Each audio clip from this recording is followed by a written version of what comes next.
Telugu Desam Janasena manifesto, Bharatiya Janata party మద్దతు, అదే సందర్భంలో వైఎస్ఆర్ కాంగ్రెస్ పార్టీ మేనిఫెస్టో.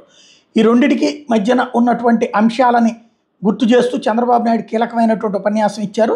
గత 5 ఏళ్లుగా రాష్ట్రంలో అశాంతి అరాచకమే ఉందన్నారు ఇద్దరు కూడా. వైఎస్ఆర్సీపీ నాయకుడు జగన్ పేదలకు 10 రూపాయలు ఇచ్చి 100 రూపాయలు కొట్టేశారని దుయ్యబట్టారు. పోలవరం నదుల అనుసంధానాన్ని గోదాట్లో ముంచారని మండిపడ్డారు. అన్న క్యాంటీన్ సహా వివిధ సంక్షేమ పథకాలను రద్దు చేశారన్నారు. సగటున ప్రతి కుటుంబం మీద 8 లక్షల మేర అప్పు ఉందని, అన్ని వర్గాలను జగన్ నాశనం చేశారన్నారు. విధ్వంస పాలన సాగనంపాలని కూటమి అభ్యర్థులు గెలిపించాలని కోరారు.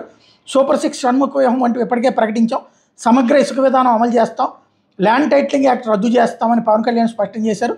బీజేపీ దేశ స్థాయిలో ఇప్పటికే మేనిఫెస్టో విడుదల చేసిందని తెలుగుదేశం అధినేత చంద్రబాబు గుర్తు చేశారు. తెలుగుదేశం జనసేన ప్రకటించే మేనిఫెస్టోకి బీజేపీ మద్దతు సంపూర్ణ సహకారం ఉంటాయని స్పష్టం చేశారు. తెలుగుదేశం జనసేన కసరత్తు చేసిన మేనిఫెస్టో రూపకల్పన చేశామని, బీజేపీ సూచనలు కూడా జోడించామన్నారు. ప్రజలు గెలిపించేందుకే తమ కలయికని స్పష్టం చేశారు. ఈ రాష్ట్రాన్ని కాపాడేందుకే తామంతా సర్దుబాటు చేసుకున్నామని వివరించారు. 20 లక్షల మంది యువతకు ఉపాధి కల్పించి నెలకు 3,000 చొప్పున నిరుద్యోగ భృతి ఇవ్వబోతున్నట్టు ప్రకటించారు.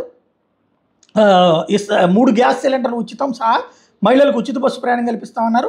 తల్లికి వందనం కింద ఒక్కో బిడ్డకు 15,000 ఇస్తామని ప్రకటించారు. స్కిల్ గణన చేపడతామన్నారు. ఎంఎస్ఎంఈలకు ప్రోత్సాహకాలు ఇస్తామన్నారు. 10% ఈడబ్ల్యూఎస్ రిజర్వేషన్లు అమలు చేస్తామని చెప్పారు.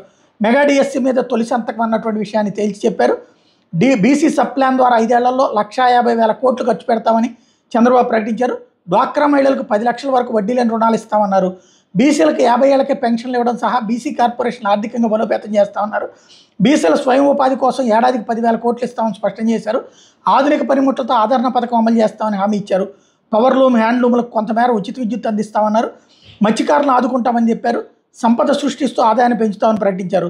సామాజిక పింఛన్లు 4,000కు పెంపు, ఏడాదికి 3 గ్యాస్ సిలిండర్ ఉచితం, మహిళలకు ఆర్టీసీ బస్సులు ఉచిత ప్రయాణం, దివ్యాంగులకు పింఛన్ 6,000కు పెంపు, బీసీలకు 50 ఏళ్లకే పెన్షన్, యువతకు ఏటా 4 లక్షల చొప్పున 5 ఏళ్లలో 20 లక్షల ఉద్యోగాలు వంటివి ఇప్పటికే ప్రకటించారు. అదేవిధంగా సామాజిక పింఛన్ 2024 ఏప్రిల్ నుంచి వర్తిస్తుందని తెలుగుదేశం ప్రకటించింది. ఆడబిడ్డ నిధి కింద 18 ఏళ్ళు నిండిన ప్రతి మహిళకు నెలకు 1,500 రూపాయలు, నిరుద్యోగ యువతకు నెలకు 3,000 రూపాయలు చొప్పున భృతి, తల్లికి వందనం కింద చదువుకుంటున్న పిల్లలకి ఏడాదికి 15,000 ఆర్థిక సాయం, రైతులకు ఏడాదికి 20,000 చొప్పున పెట్టుబడి సాయం, వాలంటీర్ల గౌరవ వేతనం 10,000కు పెంపు ఇప్పటికే ప్రకటించారు.